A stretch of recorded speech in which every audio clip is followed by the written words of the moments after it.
Hi, and welcome to the podcast where my shitty camera on this shitty laptop makes me look like a Nazi. Oh, it definitely in 5D. In 5D, yeah. Yeah, you are a 5D Gestapo. Yep, and my audio is not going to be much better. Nope. Wait, No, what yeah, is no, your shirt does look like my first thought when you got on too is like, oh, okay, he's at some strange function I don't want to know about because it looks gray, not green at all. Yeah, and it's actually olive garb. It's olive green. Like I bought this at the Army Surplus store today, like along with some pants. Looks it's- gray. also it's wait, not. what does a cold soup have to do with his shirt? That's gazpacho. Oh, well that's So- disgusting. Also, I didn't know gazpacho was cold. I've never had gazpacho. Yeah, Uh, it's cold soup. I remember we had an Earth Day event at a company I was working at. This was my first big boy company as a career. And they were like, "Oh, we're gonna have some gazpacho for Earth Day," and I was like, "Cool. What's gazpacho?" Like, "Oh, it's like a soup." And then I got it and I started eating it, and I was like, "Wait, where's the soup?" Yo, that's what it is. I'm like, "No, this is fucking salsa. Where are the chips?" Like, this isn't. Yeah, it's just like cold tomatoey soup.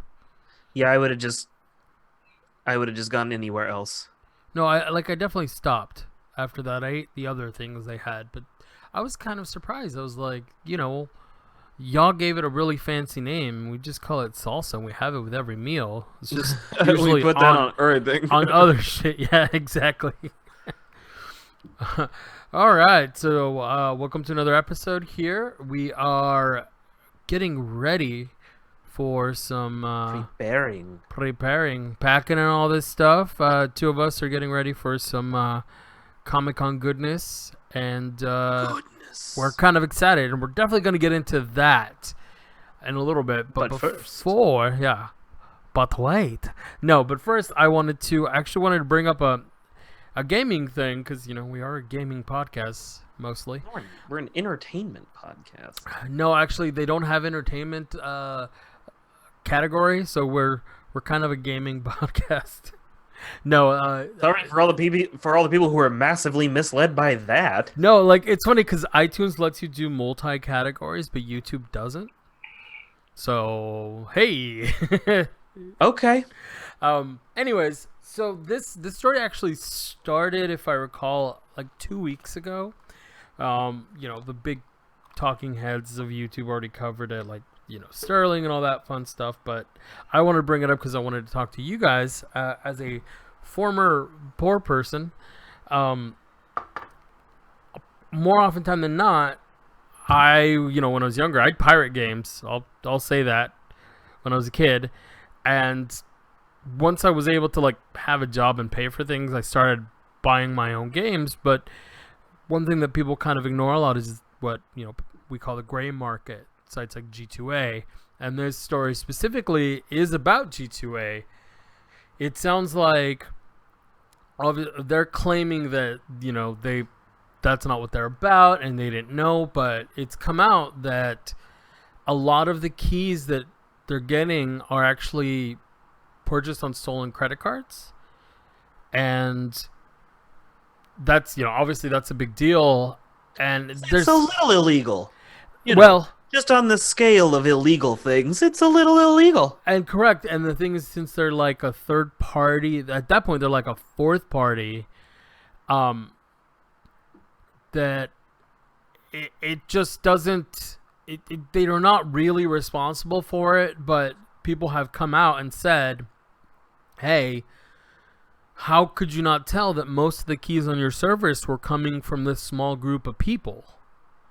Like, it was kind of obvious, right? You've got a couple people selling 5-6 keys there, and then you had these couple of folks, they had like 80 keys that they were selling, and you're like, that's not suspicious, because to me that seems suspicious. So ultimately, here's where the when the story first broke, it was actually because of an indie game developer, and I'm not going to drop any of the name of the developers, just because I don't want to throw shade at their way, but they posted on Twitter and they were like, guys, we actually prefer that you pirate our game. Like, instead of going to G2A, please pirate our game. And I was like, that's a really weird thing to say until I found out how it works. So what happens is you've got folks that have stolen credit cards and they're buying all these license keys, and they sell them to G2A for a profit, and they actually get their money back. However, when the people whose credit cards they use that are stolen report fraud, the credit card company gives them their money back, but then also bills the developer because they are the ones who, took the fraudulent credit card, and it's called a chargeback. And I didn't know there was a fee for a chargeback. So not only is a developer not getting money for a product that they've made, they're actually paying. And when it happens so many times, like small indie devs, they can't eat that cost. AAA companies are like, yeah, cost of doing business, you get a couple of chargebacks. So it got to the point where these folks were just straight up like, hey, just pirate our game. Please don't buy it on the gray market. It blew my mind. And just like any of these stories happen, they develop. So there was an update following that saying that G2A actually reached out to at least one media outlet, maybe more, with a very like odd letter. One of their PR people was like, hey, we want to give you money, but we want to give you this content that is totally researched and totally legit, but we don't want you to say that it's sponsored content, and just post it word for word. And it was like, this is really shady, because it was just talking about how, GTA is not really bad, and how that's not how the gray market works, and it was just like really shady. Normally you'd go like, oh, they're making it up, but G2 actually just like came out, was like, oh no, sorry about that guy and his letter. We totally punitive measures are going to be taken against that guy. He didn't represent us. So now you're like, okay, this is really shady. And all these things have been coming out with different folks who are just kind of talking about it on YouTube. So latest update that I saw, apparently G2A has enabled, at this point they've been just dragged through the mud, but they've enabled a program where they're paying 10 times the chargeback fees.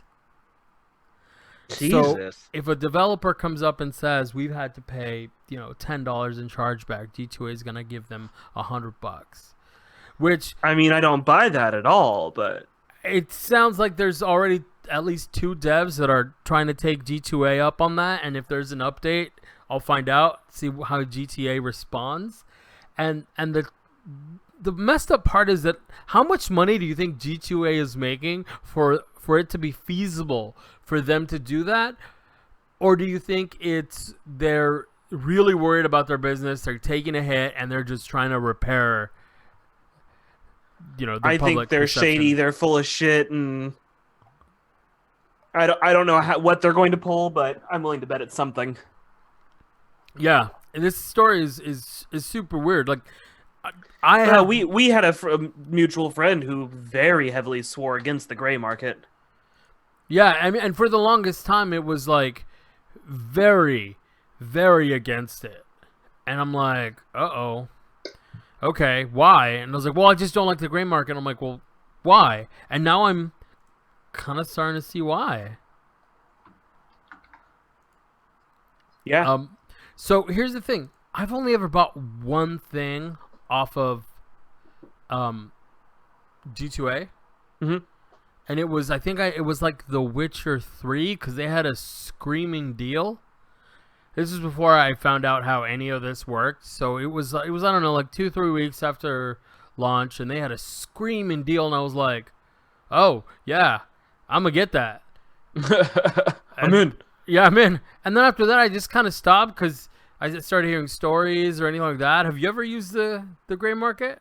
Nope. Not even once? Not even once. No, I was weird. Even when I was into like pirating, I would pirate a lot of music and stuff like that. You know, Kaza and all that shit. Like movies and episodes of television shows back before you could just go grab like a couple episodes of a show. I was just kind of grabbing what I could, but weirdly never games. I sort of always believed in buying my games to the point where when I first got Diablo 2, I was like, you know, begging mom and like, hey, like, I have the money. I just need somebody to take me to the mall so I can go pick up Diablo 2. Like, I want to buy this game. And my stepdad and my stepbrother was like, just burn it. Just burn it. Your stepbrother has a copy. He'll just burn a copy for you. And I was like, no, I need the key. There's a bunch of data protection on this. Like, I don't want a burnt copy. Just burn it. Just burn it. Just burn it. I didn't. I went out and I bought a fucking copy of Diablo 2, despite them insisting that I just go pirate it, which was good because if we had shared a license key, I wouldn't have gotten to go online with it. Yeah. Well, it's kind of funny. So I ended up getting a burnt copy of StarCraft and Brood War. Oh, yeah. Great games. They were great games, but the weird part was that like those keys, they ended up being like legit. Like it was a friend who gave it to me. He goes, here, use this key and everything. And they actually ended up on my BattleNet. I don't know if the dude never went on BattleNet or whatever. Just never claimed it.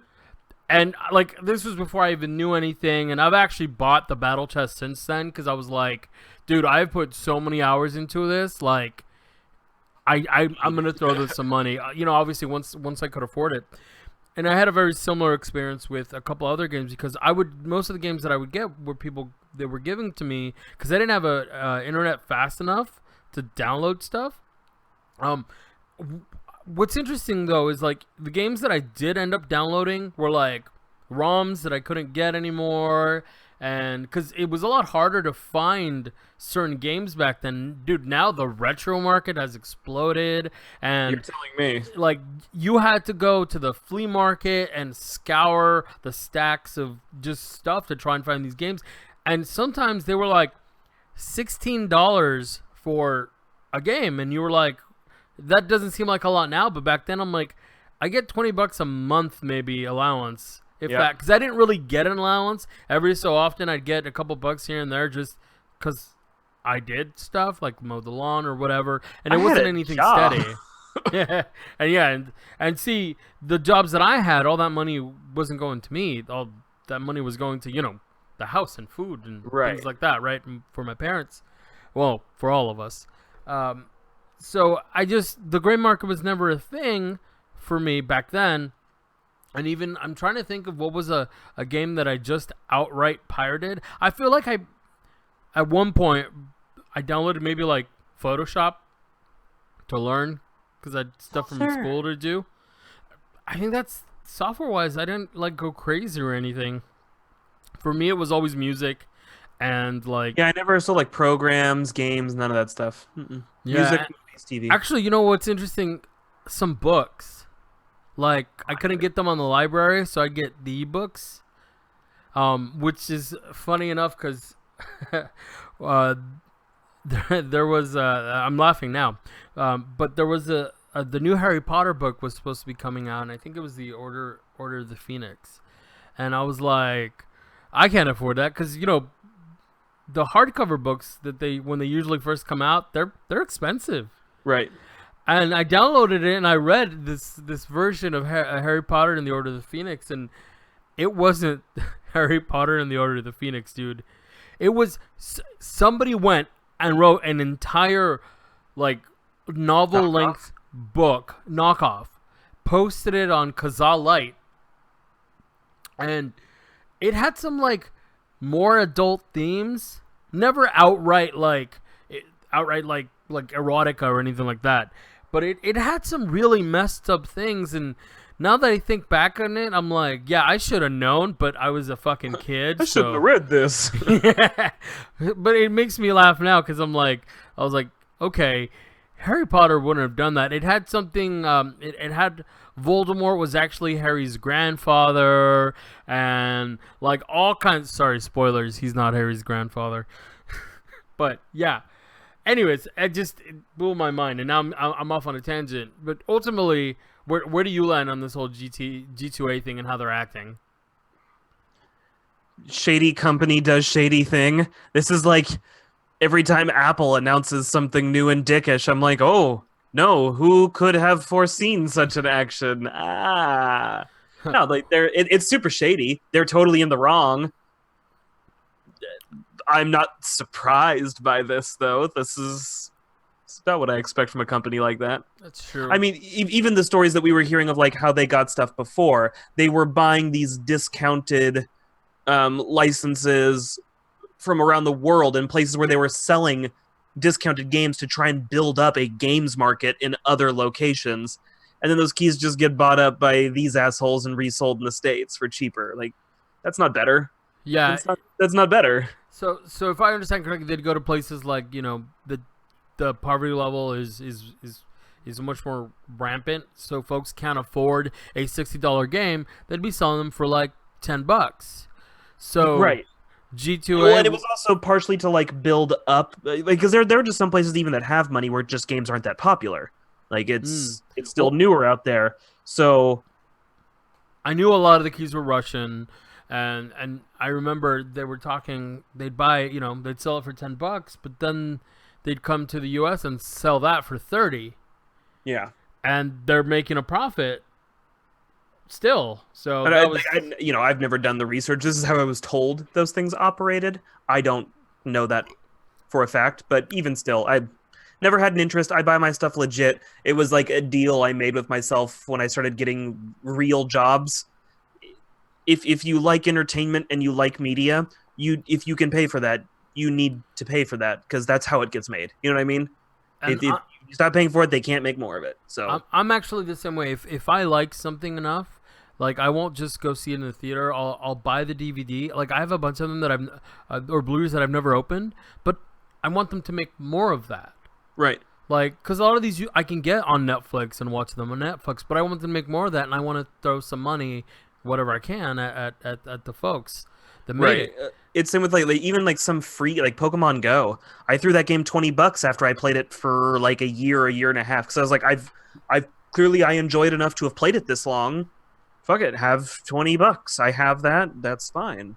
Yeah, I'm totally in the same boat with app games. Like, there comes a point, like, I'm not gonna keep feeding an app game, especially. Oh God, no! Like, if I've given it $20 in like the 3 years that it's been out, and that's all I'm gonna give it. If the game is super predatory, I'm like, no, I don't have like, I'll play a game and play it really hard for a while, then I'll be like, this isn't fun, and then I'll just stop and just walk away from it, especially app games. But I don't know, like G2A seemed like a really good idea, like a key exchange. Like there's some keys that I got on Humble Bundles where I'm probably never gonna use them because maybe I already had it, or it's just a game that doesn't speak to me. And being able to go back and sell those, I thought would at a little discount. I thought that'd be great, kind of like a used game sale, cut out. Like, don't do the exuberant thing that GameStop likes to do. Remind me to talk about GameStop, but now it just sounds like it's a company that decided to make a lot of money by being shady. And I know, big surprise, but it just it seems dirty and filthy. So GameStop. I saw an article today, and I didn't get too far into it, but it was like apparently they're remodeling a bunch of stores to try and bring back business, and I'm like, I don't think it's the building that was the problem. It was y'all shitty business models. I was actually looking at the Funko exclusives that are coming out. Like, I'm not a big collector of pop figures. I have a few that were cool, but mostly I just like to see like what comes out of them because they're honestly just cool little figures. Yeah. And I saw a bunch that were like, oh, this is going to be exclusively at GameStop, or there was even a couple of like San Diego Comic-Con figures where they were like, hey, it's at Comic-Con and then it's at GameStop exclusively, but it launches at Comic-Con. And I'm like, why is GameStop still focusing on scoring these deals for exclusive Funko Pop toys? Yeah. Have the owners of GameStop never been on a message board about GameStop? I've seen a million great ideas from fans who are all saying, like, I will go there and spend money on this. This is what I would like GameStop to do. And that seems to be none of the ideas that GameStop is presenting to get their customers back.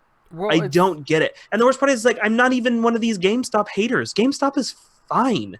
It's fine. It's no different than anywhere else. Sure, they're a little shitty, and now they've filled their store with a bunch of like t-shirts and random bullshit. But it's fine. They actually have a decent retro game store if you shop online. It's not like amazing deals, but a lot of times you can find fair priced retro games. Yeah.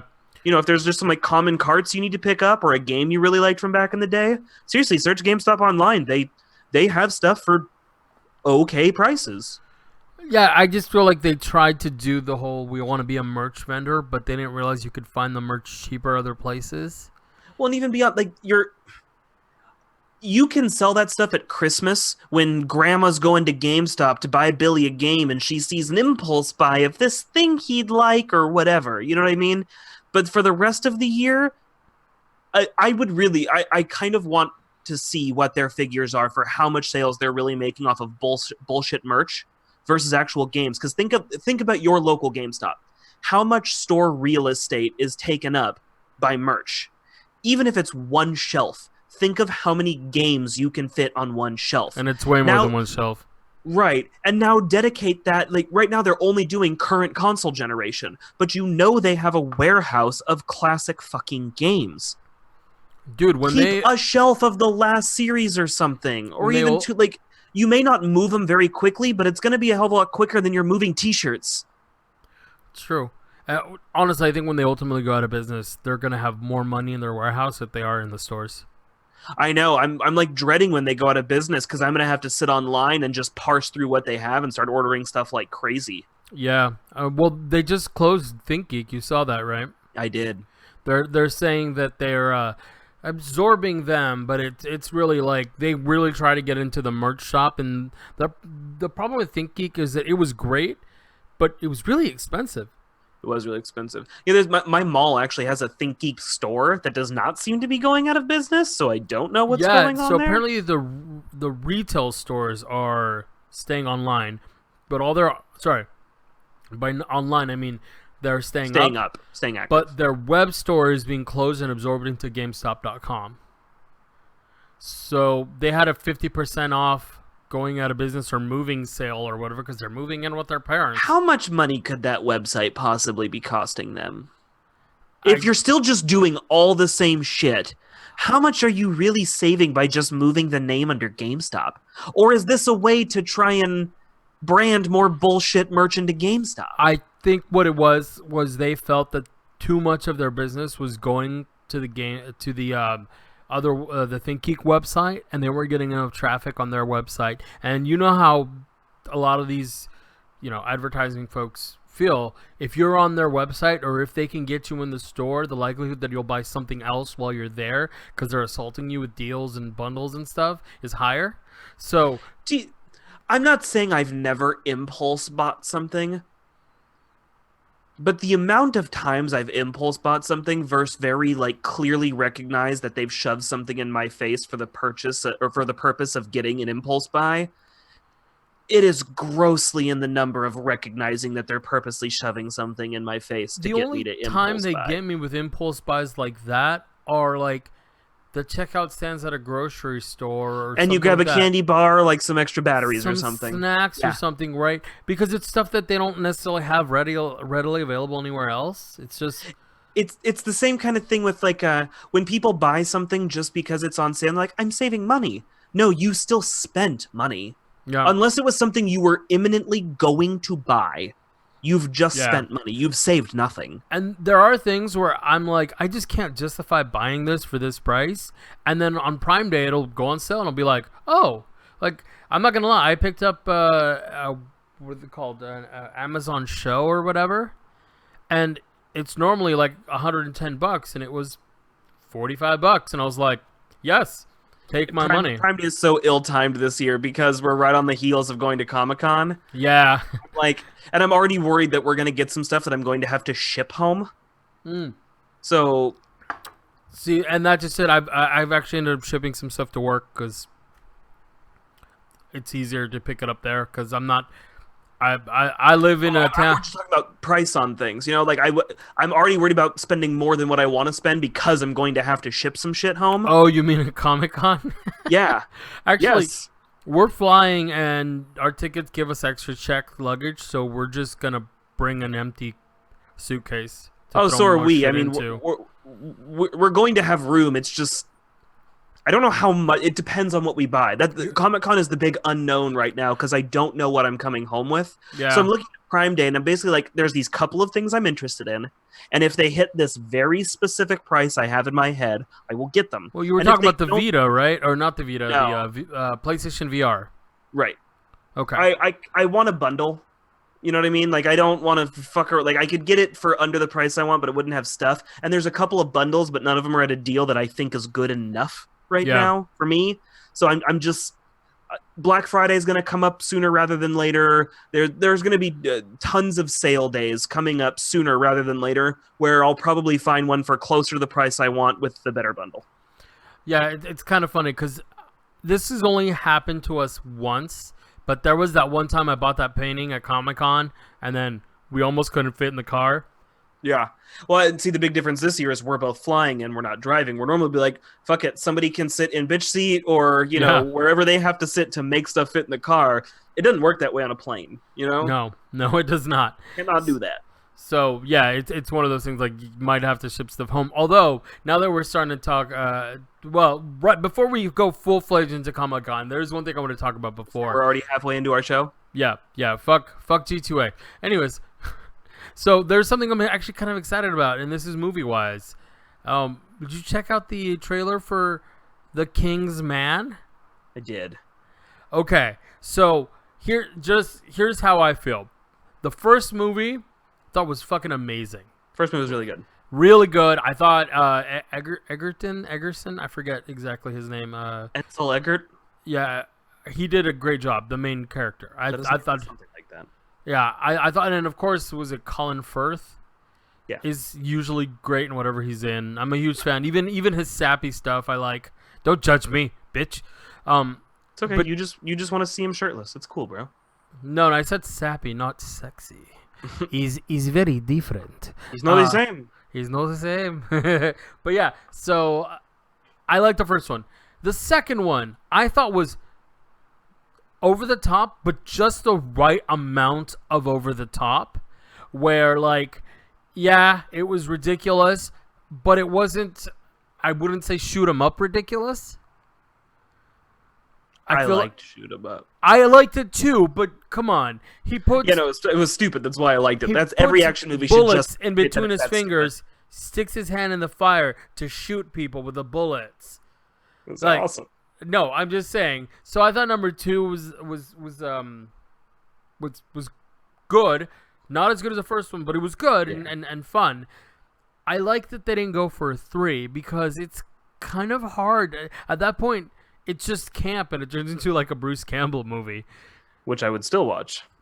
Yeah, if Bruce Campbell was in it. But this is a prequel. It's the foundation of the Kingsman. And I saw the trailer. What do you think?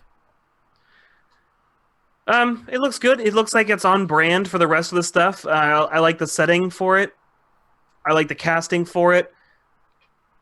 I basically, I'll probably rent it. I probably won't see it in theaters if I'm just being honest. I'm probably not going to do that. I typically don't see action movies in theaters. I don't really like action movies. They're really formulaic, they're really predictable, and there's nothing that exciting in them for me. Yeah, they're stunt showcases. It's, you know... It's less likely that there's someone I going to enjoy them, but unless I have a good reason to go see it in the theater, I typically don't. But the likelihood that there's going to be someone sitting behind you going, ha ha ha ha, is much lower. Fair. No, it's just... it's not my kind of theater. There was a point where, seriously, I would try and hit as many stuff in the theater as I could. And lately, I'm just like, honestly, most things are just 3 hours long, and they don't have anything else going for them other than they kill 3 hours. So now my weekly thing is I would rather try a new restaurant every week than go see a movie every week. Because theaters are just ruining it. I'd rather watch in the comfort of my own home where I can sit down with a beer, and if something's just that stupid, I can just turn it off and not feel bad about the money I'm not going to get back for it. You know what I mean? Yeah. It's the other thing is it's just really expensive to see stuff. So unless something like I go see all the Marvel stuff, I see the Star Wars stuff, I see the DC stuff. I typically go see sci-fi movies in the Yeah. theater. Horror I like to see in the theater. That's about it. Or like art house films that I'm not sure when they're really So going to hit. DVD It's and like stuff. every I'll go see. genre except action. No, I won't. I won't see action movies. I won't usually see a drama in the theater. I'm not into it. Yeah, 'cause you Um, don't really need the big screen for that.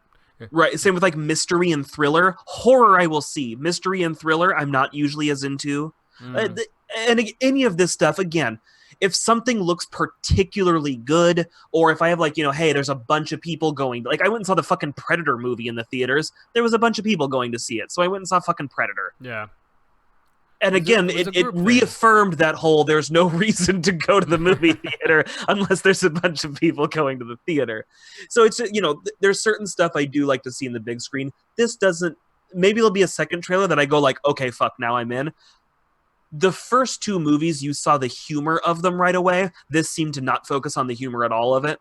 Yeah. I don't recall any funny part in this trailer. This is probably going to be a fun origin movie that relies much heavier on the action.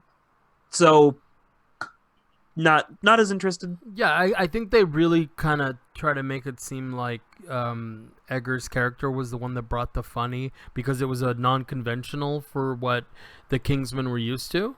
Right. So I don't know if they're gonna go for having another character do that again, or maybe that's not their aim.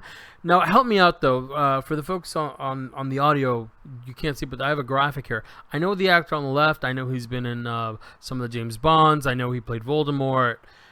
The other character, That's not Ray Fiennes, is it? I thought it was. Does not look like Ray Fiennes. That or he's like suddenly aged like hot garbage. Well, he had a lot of prosthetics, but I'm pretty sure it's the same actor. Hold on. You hold the fuck on. How down? How down? Okay, it is Ray Fiennes. Jesus, fuck. Yeah. He looks awful all Take of a that, you sudden. piece of shit. He is just showing his. So you're wondering who the kid is? Yeah, what? Because he looks familiar. His I feel like he's weird been in nose. other stuff. His name. God, is that him? I don't know. He's got such a fucky little face. I don't know. This kid's nose looks different than this other one. Not Aaron Taylor Johnson. That's the kid who played. Is it? No, that's not him. The nose is still. I don't know. I don't know who he is. He's some fucky looking little twerp. I think he's this Matthew Good kid. That he looks totally different in the IMDb picture I'm looking at. So maybe it's not him. This kid was in The Watchmen. He played Ozymandias. No, that's going to be way too old if he played. Yeah, Ozymandias. I don't think that's. I have no idea who this kid is. It looks like everybody else in this movie is getting. Oh, here we go. Harris Dickinson. He's been in a handful of things, none of which looks like anything that you would watch. Oh, he was in Maleficent? What did he play in Maleficent? I saw that. Yeah, Prince Philip. Okay, I saw that. Wait. We're looking at two different people. Harris Dickinson? Where does it say Maleficent? Under filmography? Oh shit, I didn't know that. That's No. where I'm looking. I still just don't see Maleficent on this list. Battle Lines, Some Girls Home, Silent Witness, Beach Rats, Click, Morning Blues, Postcards, Trust, The Darkest Minds, Mathis A. Maxim, The Dark Crystal.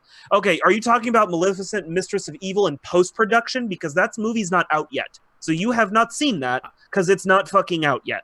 That's what Okay. post-production means. Okay, well then, yeah. You fucking suck. You've You've not seen him in anything. That's what you've seen him in is nothing. That's He just really has weird. a fucky little face. Yeah, I guess I'm trying to see how many so. times I can work fucky into one podcast. Poor dude, like he's he could be a great actor. We haven't even I given him just a got chance. started and they hate me. Hey, remember that guy with the fucky face? I was like, oh, he was really good in that one movie. What's his name? I don't know. Fucky Face McGee. old fucky face with a stupid nose. He God, I doesn't have can't- his Did you stupid. make Ray Fiennes look worse? He has. He just seriously, between the last thing I saw Ray Fiennes is and this, What did you see Ray I didn't- Fiennes in the last time? terrible. He was in the trailers for that Holmes and Watson movie. I didn't actually watch that pile of garbage, but he was all over the Oh trailer. my god! You mean He the played movie? the villain. The movie that ruined comedy? I mean, essentially. Like, has there been a good comedy since? Just name one. It's fair. I can't think of one. I didn't even honestly at this point. Will Ferrell can be okay on his own. John C. Reilly is usually pretty funny on his own. The minute you put those two in a movie together, I'm like, oh look, cancer. Dude, everybody argues with me. I have not seen Step Brothers. Y'all can It's send hate horrible. mail. I haven't seen it. It's not funny. Talladega Nights is really quotable and it's got funny bits, but overall, I kind of hated that movie. I laughed at one point in that movie, and the rest of it was just stupid. That kid, it was maybe it was more than one point, but it's those fucking kids. I'm all hopped up on Mountain Dew. It's only funny because I've met like kids exactly, or I'm gonna come at you like a spider monkey. Yeah.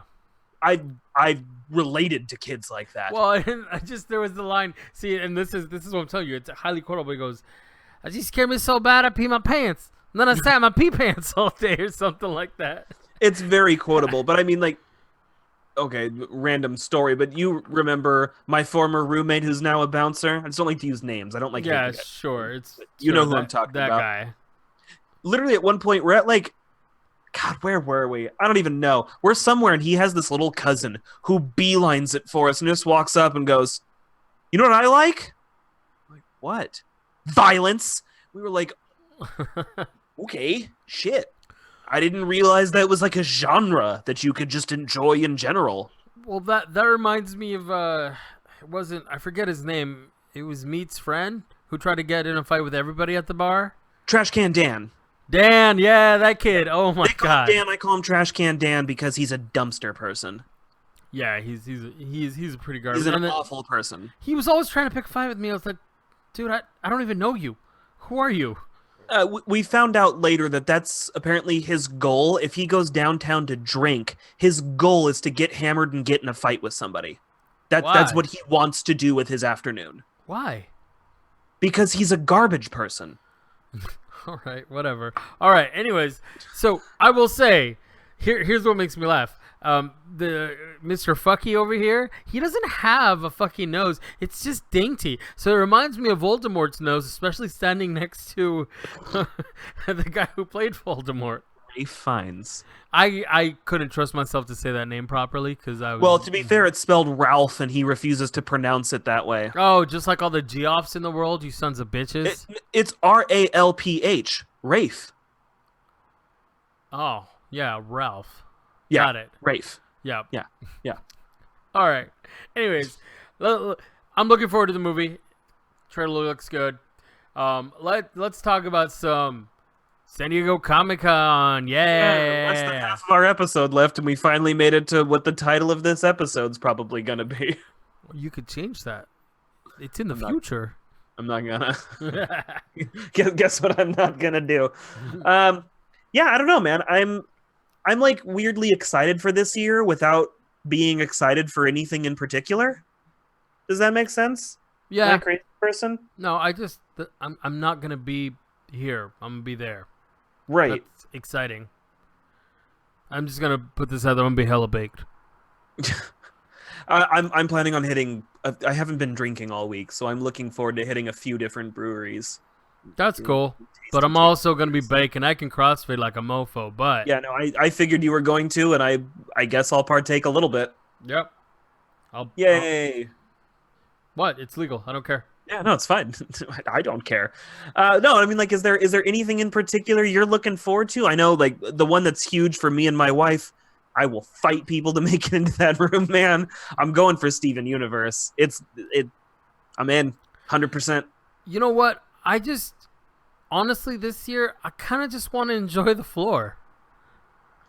The floor gets old after a couple of passes for me. Well, the thing was, the last couple of years, we didn't get to do some of the really cool stuff. Because Like, example me. oh, so there was the demo for like they had that giant mech suit that I want to take a picture in. Back when they did what was it, the Mars game? I'm blanking. Gorilla. It's by Guerrilla Games, Red Faction. So there was that. It wasn't Gorilla. It was Red Faction Gorilla, or at least Gorilla's in that series. I But don't know if I'm it was pretty for that. sure isn't it by Guerrilla Games? Whatever. Anyways, ultimately, so there was that, and a lot of the times I feel like we get really rushed, and then Sunday we kind of end up like. Oh, yeah, you're really close on the name for the publisher. It's THQ Nordic. Wait, the publisher, but what about the dev? Volition. Volition. All right, those guys. Actually, they do some really good stuff, or at least they used to. Are they still around? I know THQ went away, but Volition did like the Free Space series and all That those. is so. I don't show that they've closed down. Mm. Well, hey, they I survived. think- Oh, acquisition by Deep Silver. Ah, okay. Yeah, that makes sense. THQ filed for Chapter 11. And they got bought out by... A while back, yeah, they also did Darksiders. Yep. And then I hear the new Darksiders is garbage. I refuse to play it. It's Dark Soulsy from what I hear. Ah, boo. Yeah, same. Same boat. Yeah. I'm excited. Actually, I just kind of want to chill, hang out, do whatever. There aren't any panels I'm super excited about. I haven't checked the whole schedule yet. That's probably going to happen on the plane. And just Here, I'm just gonna pull up my schedule. I'll run you Yeah. through my whole Comic-Con bring it up. schedule. They just updated the app too. Yeah, the app sucks. The app has always been bad, and it will always be bad. It's part of the Comic-Con experience. So, I mean, first up, My Hero Academia, and they said they're going to show off the first episode of the new True. season. Super hard in on that. And then, did you ever end up watching The Toys That Made Us on Netflix? I saw part It's of a it. short documentary series. Yeah, about no. the toys that we all know. I saw part of it. Wasn't it hosted by the dude who's actually really smart but comes off as dumb? Dolph Lundgren?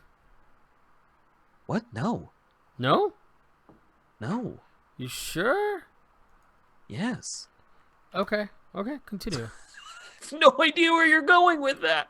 But yeah, so the Toys That Made Us is going to be there, and I'm really looking forward to that. I enjoyed that show. If you haven't seen it, it's just like the song announces it to be. It's an 8-part documentary series. Well, it was 8-part. They've expanded, but about the toys from the 80s. So it's not just like, there was He-Man, remember that? Like, they actually do a deep dive. Like, here is the creation of He-Man. Here is the creation of Transformers. Here's why that came to be. Here's what came out of that. Here's the people who were behind the ideas. And each episode looks at one specific toy line. I've got to say, much to my surprise, because these are by no means like my favorite toys of the 80s, but the two most interesting episodes, He-Man and Barbie. Oh, because they have a huge history. Well, my wife and I were particularly entertained with He-Man because even the guys making were like, "Oh yeah, we just made shit up." I mean, look at it. He-Man, Beast Man, Man at Arms. They were just if you needed a thing, take a thing and then combine that with man and make that into a guy. And like that was sort of the approach they took. Is like, we never really expected this to take off so much. Guess we're running with that now. All right. Just so you know, Dolph Lundgren was in one episode, and it was the He-Man episode, and I believe he was. But he doesn't host it. I thought he hosted it, or they're looking at his toys or something. No, Dolph Lundgren's in the episode because he's in the He-Man movie. Oh, okay. Well, then I heard stupid. Anyways, the Barbie episode is particularly fascinating because of how hardcore the people who were running the Barbie division for Mattel were. Like scary. It got to the point where, if I remember correctly, She-Ra only exists because the Barbie division was pissed that someone was outselling the Barbie toys at Mattel, and they forced the other division to make a female one so that they could make a Barbie line of it. Barbie had that much pull. Like, Barbie is run by the most cutthroat, thug-ass women in the industry, and they know it too. The best part is they're like, yeah, really, back in Barbie's heyday, we could walk into any room and tell people to shut up, and they basically did. We could go in, drop dick on the table, and outplay any of the boys who were in that room because Barbie killed it. Barbie creamed. It's so funny to watch because literally, like, they were almost running Mattel at that point. They could ask for anything, and Mattel would have been like, yeah, you're going to get that. There you go. Incredible. So, yeah, I'm really excited about the Toys That Made Us. I hope we can get in for that panel. This is one of those, it's a backup and then a main. Main, obviously, Steven Universe. Again, I will cut people in that line. Do not be in front of me in that shit. You clear a fucking path. I will cut you. Okay. So before that is Veronica Mars, which is nice because it was I've just heard about that show so much throughout the years, and we were gonna sit through a panel of it. So me and my wife were like, it's on Hulu. Let's try the show out. It's about to get a new series. We're gonna have to sit through, a whole thing of it anyways. Let's see if we like it. Dude, that show's great. I'm really enjoying Veronica Mars. I used to watch it when it first came out. I didn't It's hate essentially it. Buffy without superpowers. Well, and it had and superpowers were my favorite part of Buffy. But it had the guy from Just Shoot Me, and I always thought that show was pretty funny. I never watched Just Shoot Me. I have no idea what you're talking about. Okay, so the dad, he was on Just Shoot Me. Oh, okay. So yeah. So it also has Allison Hannigan and Charisma Carpenter. Oh, that makes sense. Really? Yeah. Eventually, or like from the beginning? They both show up in season, or probably like the end of season 1, beginning of season 2. They both start showing Okay, up. Fair enough. Allison Hannigan's only in a handful of episodes, but Charisma Carpenter's like a running character. And then Joss Whedon even does a cameo, as does Kevin Smith, actually. They both do cameos in the show as like one episode characters. That's interesting. Huh. Yeah. Really, I mean, it's, especially if you like crime procedurals, it's a nice 90s crime procedural that weirdly still feels fresh with a lot of its ideas. It's super, there's so many episodes where like a character walks on screen and I'm like, that's the killer. It's right there. Oh, it's so formulaic that you can tell right away. Sometimes. Kind of like Psych. There's a lot of interesting plot ideas and a lot of things where I go like, what year was this made? Because they had to be like the first ones to be racy enough to talk about some of these things. Oh, okay. So there's a lot of rape stuff and her investigating rapes, people being raped, like a lot of it. And back like when we were kids, you never would have gotten away with those plot lines. You know what I mean? Unless it was like a soap opera and you saw 0 things happen, you were never going to get that plot line. So for a show like this to hit that plot line several times was really cool. I can only imagine what that would be like. So we're going to sit through Veronica Mars happily, and then we're going to get to Steven Universe, and then I'm going to joygasm in that room so much. I have a problem, and I'm not sorry. Okay, so Veronica Mars started in 2004. Yeah. That hasn't been like some of the other crime procedurals like SVU been around way before that. Different kind of audience, though. Like, this isn't the hard, bloody... Like, this is almost generated towards teens. Yeah, okay. Fair enough. It's like a teen young adult show that had... Again, it's... And I'm not... A lot of stuff it had to be the first. Not everything, but a lot of stuff... I can't think of anything that would have been doing it beforehand. Okay. Fair enough. Okay. So there's for anybody who's watching The Dragon Prince on Netflix, created by the guys who made Avatar: The Last Airbender. Have you seen yet? I've talked about it on this show. Piece of shit. So yeah, Last Dragon Prince. It's done by I think it's just one of the guys who made Last Airbender. I don't think it's both of them. But even still, a really fun show. I've been enjoying it. They just did season 2, and now they're going to do a panel on the future of it. So that's really cool. I'm a fan of it. I hope it gets an ending. It's already hitting that point where we need to start working on an ending. Maybe one, maybe 2 more seasons, and then we need to wrap this guy up. But it's good, and I like the world that they've built. And then there's a Talks Machina being done at Comic-Con. Have you caught up on them episodes? God, no. Yeah. See, that's okay. It's like 120 hours of material I need to listen to catch up. Yeah, you need to try harder because you knew a couple months back this was gonna happen. Hey, I watch it as much as I can at work, man. But when you're the only IT guy at a company, you're up and down a lot. So, Okay. but that's actually partially why I'm kind of 50-50 on seeing it. I really want to go, but there's also a lot of other little panels that'll be a lot easier to get into that I think would be just as fun. And I'm not caught up on it. So as much as I would love to see the Critical Role guys, A, they're not playing. Yeah. And B, I'm not caught up anyways, so it's literally going to be an episode of just spoilers and people talking about things I know nothing about. Yeah. No, I'm. It's a hard call. Like, I wanted to go. I've never actually listened to any of the Talks Machina because I just don't care most of the time. Like, they seem great, and I I like watching them in action, and I think they do a really good job. I just don't know if I want to listen to them talk about it. Yeah. Well, I mean, and to me, it's kind of like The Talking Dead. Like, I don't need to I don't need to watch other people talk about a show. I host a Yeah. podcast where we talk about shows. I don't need that in my life. Yeah. I'm good. I'll just talk about it with you.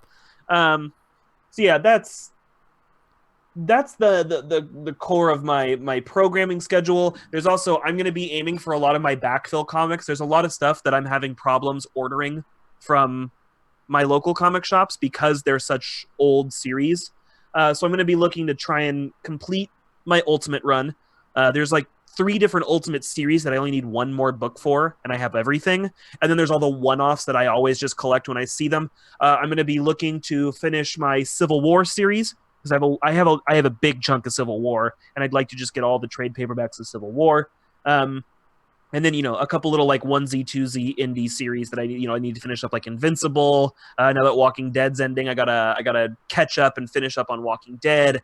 I gotta finish up The Strain. There's some Teen Titans I'm behind on. So yeah, a lot of older backfill stuff. A Dark Tower, I'm apparently way behind. I thought it was over. I was wrong. Lots of backfill stuff that I'm going to be targeting to get this year. But unfortunately, with backfill stuff, it just depends on what you find. So I could end up with a huge stack that I'm going to have to find a way to get home, or I could end up with Magic cards. I could end up with magic cards and like a handful of books. So we'll see. And then, of course, always, I promised myself I'm not going to do this year, but I'll probably do it a little bit this year. Typically, I would walk up to the booths I really like Oni, Image, Dark Horse, Boom, any of those guys. I'd walk up to the booth, grab somebody working it, and go like, "Hey, what are the new series I need to be reading? I'll take one of each." This year I'm probably going to be a little bit more selective. There's some stuff I know I'm looking for. There's some stuff I'm sure I haven't heard of that'll catch my eye, but I need to not run crazy until I finish out a couple more of these series. You know what I mean? Like, I'm so close to so many, and they're only getting out. Like, nothing's coming back into print. It's all just going out of print. Were you interested in the All Bards panel? No. D&D? Really? No. I I feel don't like know any of those people. Yeah, but I feel like the concept would be really fun to watch, except I know my wife isn't going to want to watch it. Well, if they want to go do something and we have to... What time is it? When is it? It's going to be during Steven Universe. Everything is. It's the 18th, 7 a.m. to 9 a.m. That's the Thursday. 18th, 7 a.m. to... Thursday. So Thursday, 9 a.m. to 10 a.m.? 7 a.m. to 9 a.m. Yeah, no, can't do it. Going to be in line for My Hero Academia. All right. It's the first show in that room. So you have to line up as soon as possible or you're not going to get in. That's cool. I just want to talk to him. I just want to talk to him. Nobody gets that. That's a joke for us. I know. Unfortunately, a couple of the things that I'm seeing. So basically, my Thursday morning is shot, but what's nice is Thursday afternoon. Toys That Made Us will be cool, but if I can't get in, I'm not going to kill myself over it. So like my Thursday afternoon is really open, but the morning's fucked. Friday is just fucked. Yeah. Friday, I'm going to be there absolutely first thing in the morning because it's in Ballroom 20. Ooh, that one and H are the toughest to get into. And Indigo. Oh, Indigo Ballroom. Oh, Ballroom that's 20, right. Hall H. No, Indigo is just rough because the line's outside. Yeah, that one's and bullshit. It's also a 2,000 person room though. It's one of the bigger ones. Yeah, it is. But so Ballroom 20, I'm going to be in line very first thing. I'm going to have... Oh, and actually, remember the one I was telling you about, Sesame Street, was going to be there before Steven Universe? It's not there anymore. It got moved. And as of last time I looked, let me double check. But as of last time I looked, there was nothing booked in its place. So now there's an empty chunk, which is actually bad because if I don't get in, that's an hour show that nobody's going to clear out for. Well, empty chunk could mean they'll just fill it with something else. I'm hoping it gets filled in with something. Why is it not letting me pull it up by room? Fuck you, you fuck. Why am I doing it on my phone instead of just on my computer like a person who has a computer sitting in front of him? Also, what if you don't... What are you actually going to do if you can't get into Steven Universe? I legitimately don't know what I'm going to do if I can't get in this. Like, both me and my wife are really, really hard on this show right now. Yeah. Yeah, so it goes 10:15 Sci-Fi Wire, 11:30 world premiere Hulu's Veronica Mars revival. That's 11:30, 1 o'clock Steven Universe. So there's Ooh. either they've extended the Veronica Mars runtime, or there's just nothing in between there. So we're hoping we get in for Veronica Mars because again, we're really into the show right now. Yep. But I think that's a big enough show and a big enough revival that people will leave after it and give me a good. There's 2 shows ahead of Steve, and I have a good chance of getting in. And honestly, I'm sure you and your wife are not going to be down for this, and I don't blame you. Just call me whenever you guys get there.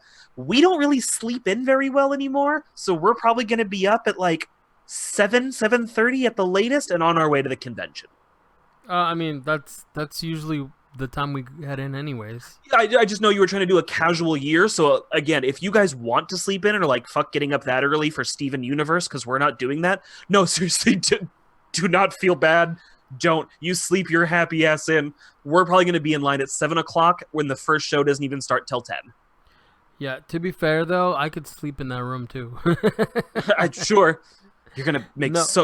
don't do it for Steven, man. I get like I was talking, so I have some friends from work who are going, and I was like, oh, hey, what panels are you hitting? And they were like, this one. I was like, oh man, I wanted to go to that one, but it's at the same time as Steven Universe, and I'm not willing to sacrifice that. And she just goes, we've tried to get into Steven Universe for the last several years and have never made it in. Wow. Yeah. Yep. So here's the thing. If a Steven Universe fan wants to start a fucking fight with me, I am willing to get my ass kicked over this. I'm just saying. And it's also worth mentioning, if we do decide to stay in that room, which means our whole Friday is in that room, I mean literally all day, but at 3 o'clock they're doing a premiere of The Boys, the Amazon show based off of the Garth Ennis? I think it's a Garth Ennis book.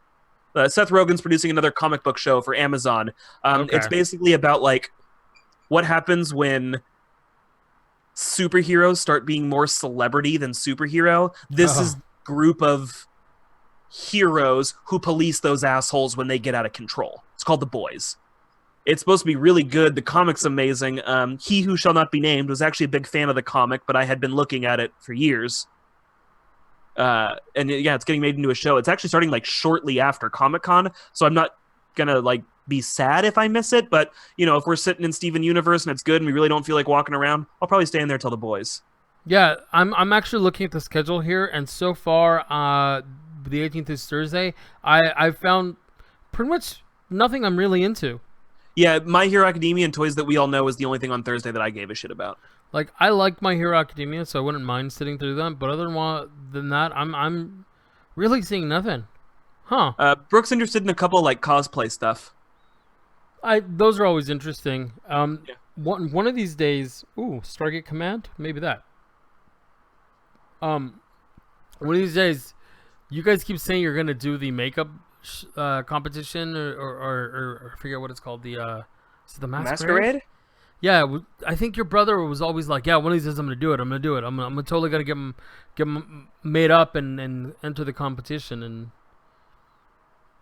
And He wants to go next year. He's talking about going next year. okay, well, now that he doesn't have ball and chain, I guess. She Who Shall Not Be Named. All right, I'm gonna continue looking through this stuff. No, you're gonna play us out right now. No, I was gonna say I was gonna continue looking through that. No, stuff you're gonna play us out right after now. the episode. I hate you. Why do you keep talking? You're gonna play us out right now. You know I what? wanna play us out. One of these days, you should play us out.